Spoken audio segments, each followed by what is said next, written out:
Hi every one, നമുക്കൊരു Christmas special sari കണ്ടാലോ. ഈ സാരിയിൽ ഞാൻ ഓറഞ്ച് ആൻഡ് റെഡ് കോമ്പിനേഷനിലാണ് ഫ്ലവേഴ്സ് കൊടുത്തിരിക്കുന്നത്. റെഡ് മാത്രം മതി എന്നുണ്ടെങ്കിൽ നിങ്ങൾക്ക് അതനുസരിച്ചിട്ട് ചെയ്യാം കേട്ടോ. നമ്മളെപ്പോഴും സാരി ചൂസ് ചെയ്യുമ്പോൾ ഒക്കേഷണലി ഉടുക്കാൻ പറ്റിയ പോലത്തെ സാരീസ് ചൂസ് ചെയ്യാറുണ്ട്. അപ്പോൾ ഈ സാരി ചെയ്യുന്ന സമയത്ത് ഞാൻ രണ്ട് കാര്യങ്ങളാണ് ആലോചിച്ചത്. ഫസ്റ്റ് വൺ, ക്രിസ്മസ് സ്പെഷ്യലായിട്ട് ഉടുക്കാൻ പറ്റിയൊരു സാരി ആയിരിക്കണം. അതുകൊണ്ട് ഞാനൊരു റെഡ് ആൻഡ് ഗ്രീൻ കോമ്പിനേഷൻ ഈ സാരിയിലേക്ക് ചൂസ് ചെയ്തു. സെക്കൻഡ്, ഞാനൊരു കാര്യം ആലോചിച്ചത്, ഇതിലൊരു ഓറഞ്ച് കൂടി യൂസ് ചെയ്യുകയാണെങ്കിൽ ഇത് നമുക്ക് ഇൻഡിപെൻഡൻസ് ഡേയുടെ ടൈമിലൊക്കെ നമുക്ക് യൂസ് ചെയ്യാം. എന്ന് വെച്ചാൽ ഒറ്റ കളർ മാത്രം, റെഡ് മാത്രമാണെങ്കിൽ ഒരു പ്രാവശ്യം ക്രിസ്മസിനെ നമ്മൾ യൂസ് ചെയ്യുള്ളൂ. അപ്പോൾ അതുകൊണ്ടാണ് രണ്ട് കളർ യൂസ് ചെയ്താൽ നമുക്കിതിന് രണ്ട് യൂസ് വരുമല്ലോ എന്ന് ചിന്തിച്ചത്. ഈ കാണുന്ന പിക്ചറാണ് ഞാനിതിൽ വരച്ചിരിക്കുന്നത്. അപ്പോൾ പിക്ചർ വരയ്ക്കുന്നത് എങ്ങനെയാണെന്ന് കൂടി നിങ്ങളെ കാണിക്കാം. ഈ സാരിയിൽ ഞാനൊരു ഗ്രൂപ്പ് ഓഫ് ഫ്ലവേഴ്സാണ് ആദ്യം ചെയ്യാനായിട്ട് ഉദ്ദേശിക്കുന്നത്. അപ്പോൾ അതിന് വേണ്ടിയിട്ട് ആദ്യം നമുക്ക് ഈ ഡിസൈൻ ഒന്ന് അറേഞ്ച് ചെയ്തിട്ട് എടുക്കാം. കണ്ടോ, ഇവിടെ അത് അപ്രോപ്രിയേറ്റ് ആയിട്ടുള്ള സ്പേസിൽ വരച്ച് ചേർത്തിട്ടുണ്ട്. എന്നിട്ട് ഈ ഡിസൈൻ നമുക്ക് സാരിയുടെ താഴെ വെച്ചിട്ട് ഈ സാരിയിലേക്ക് ട്രേസ് ചെയ്തെടുക്കാം. ട്രേസിങ്ങിൻ്റെ ഡിഫറെൻറ്റ് മെത്തേഡ്സ് ഞാൻ നിങ്ങളെ കാണിച്ചിട്ടുണ്ടായിരുന്നു. എന്തെങ്കിലും ഡൗട്ട് തോന്നുവാണെങ്കിൽ നിങ്ങൾ എൻ്റെ പ്രീവിയസ് വീഡിയോസ് ഒന്ന് റെഫർ ചെയ്യുക. ഇതിൽ വരയ്ക്കാൻ പറ്റിയ 2-3 ഡിസൈൻസ് കൂടി ഞാൻ നിങ്ങളെ കാണിക്കാം. അപ്പോൾ ഇതിൽ ഏതെങ്കിലും ഡിസൈൻ നിങ്ങൾക്ക് വേണമെന്നുണ്ടെങ്കിൽ സ്ക്രീൻഷോട്ട് എടുക്കുക കേട്ടോ. സ്ക്രീൻഷോട്ട് എടുത്തിട്ട് നിങ്ങൾക്ക് യൂസ് ചെയ്യാം.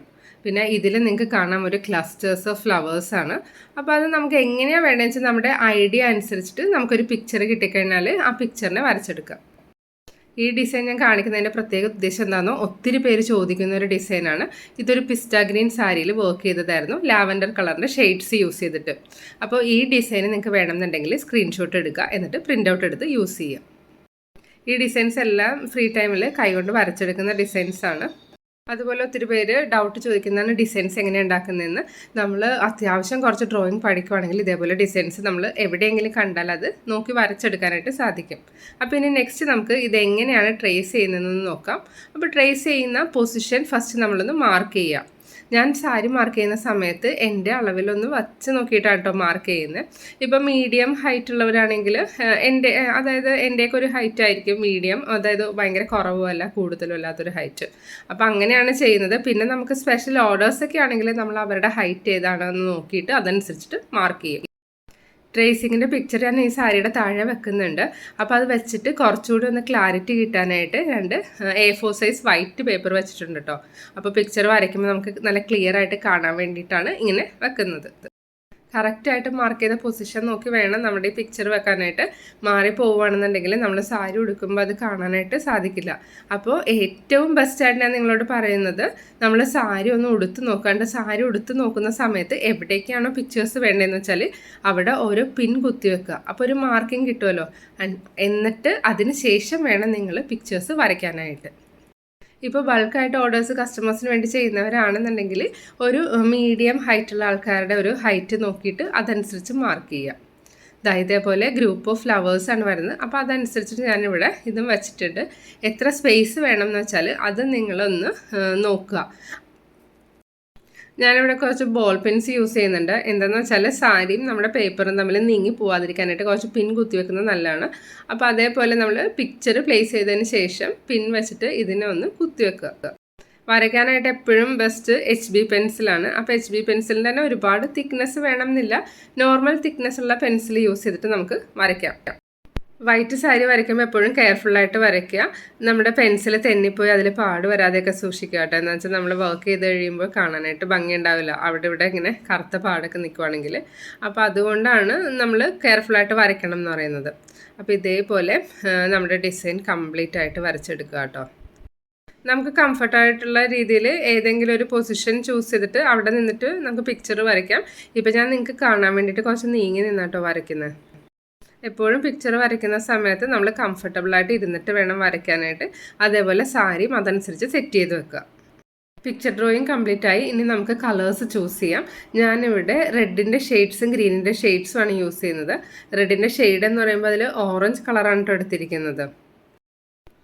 ഓരോ വീഡിയോ കണ്ടു കഴിഞ്ഞാൽ ഒത്തിരി പേര് ഇതിൻ്റെ കളേഴ്സ് ചോദിക്കാറുണ്ട്. അപ്പോൾ അവർക്ക് വേണ്ടിയിട്ട് ഞാൻ ഇതിൻ്റെ കളറൊന്ന് ഡീറ്റെയിൽ ആയിട്ട് കാണിക്കുവാണ്. ഇത് നിങ്ങൾ ശ്രദ്ധിക്കുക. എന്നിട്ട് ഈ സെയിം കളറാണ് വേണ്ടതെന്നുണ്ടെങ്കിൽ ഈ നമ്പർ നോട്ട് ചെയ്തിട്ട് അതനുസരിച്ചിട്ട് ത്രെഡ് വാങ്ങുക. ഈ സാരിയിൽ ഏത് കളറിട്ട് ചെയ്താലും ഭംഗിയായിരിക്കും. ഞാൻ പിന്നെ ഈ സാരിയുടെ ഒരു ഉദ്ദേശം പറഞ്ഞല്ലോ, അതുകൊണ്ടാണ് ഈ കളേഴ്സ് ചൂസ് ചെയ്തത്. ഇത് ഓൾമോസ്റ്റ് ചെയ്ത് കഴിയുമ്പോൾ എങ്ങനെ ഇരിക്കുന്നൂടെ ഒന്ന് കാണിക്കാം. ദാ ഇത് കണ്ടോ, ഇതേപോലെ ഇരിക്കും. അപ്പോൾ നമുക്കിനി ഇതെങ്ങനെയാണ് ചെയ്യുന്നതെന്നൊന്ന് നോക്കാം. ഫ്രെയിം നല്ല കറക്റ്റായിട്ട് വേണം ഫിക്സ് ചെയ്യാനായിട്ട്. അതുപോലെ നല്ല ഫ്രെയിം, തുരുമ്പൊന്നും പിടിക്കാത്ത നല്ല ഫ്രെയിം വേണം ചൂസ് ചെയ്യാൻ കേട്ടോ. അപ്പോൾ മാക്സിമം ഡിസൈൻസ് വരുന്ന വിധത്തിൽ ഫ്രെയിം വെക്കുക. പിന്നെ ക്ലോത്ത് ഒരുപാട് വലിക്കാനൊന്നും പാടില്ല ഫ്രെയിം വെക്കുന്ന സമയത്ത്. കെയർഫുള്ളായിട്ട് വെക്കുകയാണെങ്കിൽ നമുക്ക് ജസ്റ്റ് അത് ടൈറ്റ് ചെയ്താൽ മതിയാവും, ഇടയ്ക്ക് വലിച്ചൊന്നും കൊടുക്കേണ്ട ആവശ്യം വരില്ല. നമ്മൾ ചെയ്യുന്ന വർക്ക് നീറ്റ് ആവണം എന്നുണ്ടെങ്കിൽ നമ്മൾ ഇതിൽ ചെയ്യുന്ന ഓരോ സ്റ്റെപ്സും കെയർഫുള്ളായിട്ട് ചെയ്യണം. അപ്പോൾ അതുകൊണ്ട് ഇതേ കളർ, അതെ പ്രത്യേകിച്ച് white colour, of white colour സാരിയൊക്കെ വർക്ക് ചെയ്യുമ്പോൾ വളരെ കെയർഫുള്ളായിട്ട് വേണം ചെയ്യാനായിട്ട്.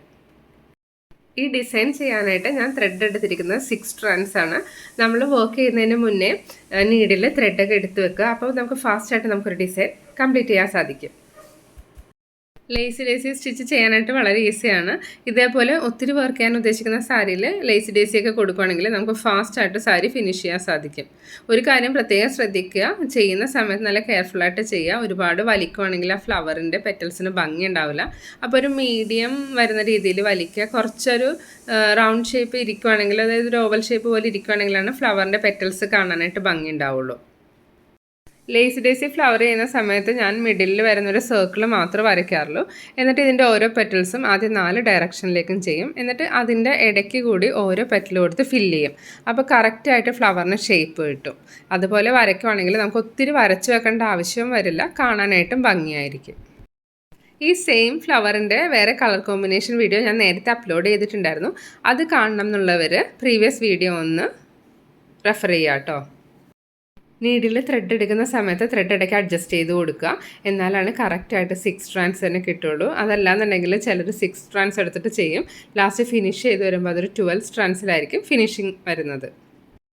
എപ്പോഴും ഞാൻ പറഞ്ഞുള്ളൊരു പ്രത്യേകം ശ്രദ്ധിക്കേണ്ട കാര്യം, നമ്മുടെ വർക്ക് നീറ്റായാലാണ് സാരി കാണാനായിട്ട് ഭംഗി ഉണ്ടാവുള്ളൂ. അതുപോലെ അത് ഉടുത്താലും ഭംഗി ഉണ്ടാവുള്ളൂ. എന്തായാലും നമ്മൾ ഒരുപാട് ടൈം എടുത്തിട്ട് ചെയ്യുന്നൊരു വർക്കാണിത്. അപ്പോൾ ചെയ്യുമ്പോഴേക്കും മാക്സിമം നല്ല ഭംഗിയായിട്ട് വരുന്ന വിധത്തിൽ വേണം ചെയ്യാൻ. ഇവിടെ ഞാനിപ്പോൾ ഒരു ഫ്ലവർ ചെയ്യാനായിട്ട് ഒരു കളറാണ് യൂസ് ചെയ്യുന്നത്. നിങ്ങൾക്ക് വേണമെന്നുണ്ടെങ്കിൽ 2 കളർ യൂസ് ചെയ്യാം. അപ്പോൾ ഫസ്റ്റ് 4 ഡയറക്ഷൻ ഒരു കളറിട്ട് ചെയ്തിട്ട് നെക്സ്റ്റ് അതിൻ്റെ മിഡിലിൽ വരുന്ന ഓരോ പെറ്റൽസും ഇതിൻ്റെ ഷെയ്ഡ്സ് യൂസ് ചെയ്തിട്ട് ചെയ്യാം കേട്ടോ. അങ്ങനെ ചെയ്താലും കാണാനായിട്ട് ഭംഗിയായിരിക്കും. പിന്നെ കളർ കോമ്പിനേഷൻ എന്നുള്ളത് നമ്മുടെ ഐഡിയ ആണ്. നമുക്ക് ഏത് കളറാണോ വേണ്ടതെന്ന് വെച്ചാൽ അതനുസരിച്ചിട്ട് ചെയ്യാം. പിന്നെ ഏത് കളർ മാച്ച് ആവും എന്നൊക്കെ അറിയണമെന്നുണ്ടെങ്കിൽ നിങ്ങൾ നെറ്റിൽ സെർച്ച് ചെയ്യുകയാണെങ്കിൽ ഒത്തിരി വർക്ക് ചെയ്ത സാരിയുടെ പിക്ചേഴ്സ് കിട്ടും. പിൻട്രസ്റ്റിൽ നോക്കിയാലും ഒരുപാട് പിക്ചേഴ്സ് കിട്ടും. അപ്പോൾ അതൊക്കെ ഒന്ന് റെഫർ ചെയ്തിട്ട് സാരി വർക്ക് ചെയ്യുകയാണെങ്കിൽ എപ്പോഴും നമ്മുടെ സാരി നല്ല ഭംഗിയായിട്ട് വർക്ക് ചെയ്തെടുക്കാൻ സാധിക്കും. ഇതാ ഇവിടെ നമ്മുടെ പെറ്റൽ ഓൾമോസ്റ്റ് കംപ്ലീറ്റ് ആയിട്ടുണ്ട്. ഒരെണ്ണം കംപ്ലീറ്റ് ആയതിന് ശേഷം നമുക്ക് നെക്സ്റ്റ് പെറ്റൽ ചെയ്യാം. എപ്പോഴും ഇതേപോലത്തെ വൈറ്റ് സാരിയൊക്കെ ചെയ്യുന്ന സമയത്ത് ഒരു ഫ്ലവർ കംപ്ലീറ്റ് ആയതിന് ശേഷം ത്രെഡ് ബാക്കിൽ ടൈ ചെയ്യുക. എന്നിട്ട് കട്ട് ചെയ്തെടുത്തിട്ട് വേണം അടുത്ത ഫ്ലവർ സ്റ്റാർട്ട് ചെയ്യാൻ. എന്താണെന്ന് വെച്ചാൽ നമ്മളിതിൻ്റെ ബാക്കിൽ കൂടെ ത്രെഡ് മൂവ് ചെയ്യിക്കുമ്പോൾ വൈറ്റ് ആയതുകൊണ്ട് അതിൻ്റെ ആ ഒരു ഷെയ്ഡ് പുറത്ത് കാണാനായിട്ട് ചാൻസ് ഉണ്ട്. അപ്പോൾ അതുകൊണ്ട് എപ്പോഴും ശ്രദ്ധിക്കേണ്ട ഒരു കാര്യം എന്ന് വെച്ചാൽ ഓരോ ഡിസൈൻ കഴിയുമ്പോഴും ത്രെഡ് എടുത്ത് കട്ട് ചെയ്യുക. എന്നിട്ട് വേണം അടുത്തത് സ്റ്റാർട്ട് ചെയ്യാൻ. ഈ ഫ്ലവർ നല്ല ഡാർക്ക് ആയതുകൊണ്ട് ഞാൻ വിചാരിച്ചു ഇതിൻ്റെ നടുക്ക് കുറച്ച് പേൾ വെക്കുന്നതായിരിക്കും നല്ലത്. അപ്പോൾ ഓരോ ഫ്ലവറിനും ഓരോ പേൾ വെച്ചിട്ട് നമുക്ക് ത്രെഡ് യൂസ് ചെയ്ത് സ്റ്റിച്ച് ചെയ്ത് വെക്കാം. പേൾ സ്റ്റിച്ച് ചെയ്യാനായിട്ട് നമ്മുടെ നോർമൽ സ്റ്റിച്ചിങ് ത്രെഡാണ് നല്ലത്. എന്ന് വെച്ചാൽ അതിന് നല്ല കട്ടിയുണ്ടാവും, നല്ല ബലം ഉണ്ടാവും അതിന്. ചില സാരി പറയുമ്പോൾ നമ്മൾ വെറുതെ ഇതേപോലെ ഫ്ലവേഴ്സ് കൊടുത്തിട്ട് അതിൻ്റെ ഇടയ്ക്ക് പേൾ മാത്രം ഇട്ട് കൊടുക്കുകയാണെങ്കിൽ ഭംഗിയായിരിക്കും. അതുപോലെ ചുരിദാറിൻ്റെ നെക്ക് ചെയ്യുന്ന സമയത്ത് നമുക്ക് ഇതേപോലെ കുറേ ഫ്ലവേഴ്സ് നമ്മൾ കൊടുക്കുകയാണെങ്കിൽ അങ്ങനെ ഫ്ലവേഴ്സ് ഹാൻഡ് എംബ്രോയിഡറി ചെയ്യുക. എന്നിട്ട് അതിന് ശേഷം ഇടയ്ക്ക് പേൾ കൊടുക്കുക. അപ്പോൾ ഫ്ലവറിൻ്റെ നടുക്കും പേൾ കൊടുക്കുക. പിന്നെ ഇൻ ബിറ്റ്വീൻ ഗ്യാപ്പ്, ഫ്ലവേഴ്സിൻ്റെ ഇടയ്ക്ക് ഗ്യാപ്പ് വരുന്ന സ്ഥലത്തും കുറച്ച് പേൾ കൊടുക്കുകയാണെങ്കിൽ കാണാനായിട്ട് നല്ല ഭംഗിയായിരിക്കും. ഇവിടെ ഞാനിത് കുറച്ച് സ്ട്രോങ് ആയിട്ട് ഇരിക്കാൻ വേണ്ടി ഒരു 2-3 ടൈംസ് സ്റ്റിച്ച് ചെയ്ത് കൊടുക്കുന്നുണ്ട്. അപ്പോൾ അതേപോലെ കൊടുത്തിട്ട് നമുക്ക് ബാക്കിൽ കട്ട് ചെയ്യാം. നെക്സ്റ്റ് സ്റ്റെം സ്റ്റിച്ച് യൂസ് ചെയ്തിട്ട് നമുക്ക് സ്റ്റെം ചെയ്യാം. സ്റ്റെം ചെയ്തതിന് ശേഷം നമുക്ക് ലീവ്സ് ചെയ്യാം. അപ്പോൾ ലീവ്സ് നമ്മൾ എപ്പോഴും ഫെദർ സ്റ്റിച്ച്, ഫ്ലൈ സ്റ്റിച്ചൊക്കെ യൂസ് ചെയ്തിട്ട് ചെയ്യുകയാണെന്നുണ്ടെങ്കിൽ വളരെ ഈസി ആയിട്ട് ചെയ്യാനായിട്ട് സാധിക്കും. അപ്പോൾ ഇനി നമുക്ക് ലീഫും കൂടി ഒന്ന് കംപ്ലീറ്റ് ചെയ്യാം.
നിങ്ങൾക്ക് ഇഷ്ടമുള്ള ഏത് കളേഴ്സ് യൂസ് ചെയ്തിട്ട് വേണമെങ്കിലും ഇതേപോലെ ഫ്ലവേഴ്സ് നിങ്ങൾക്ക് സ്റ്റിച്ച് ചെയ്യാൻ സാധിക്കും കേട്ടോ.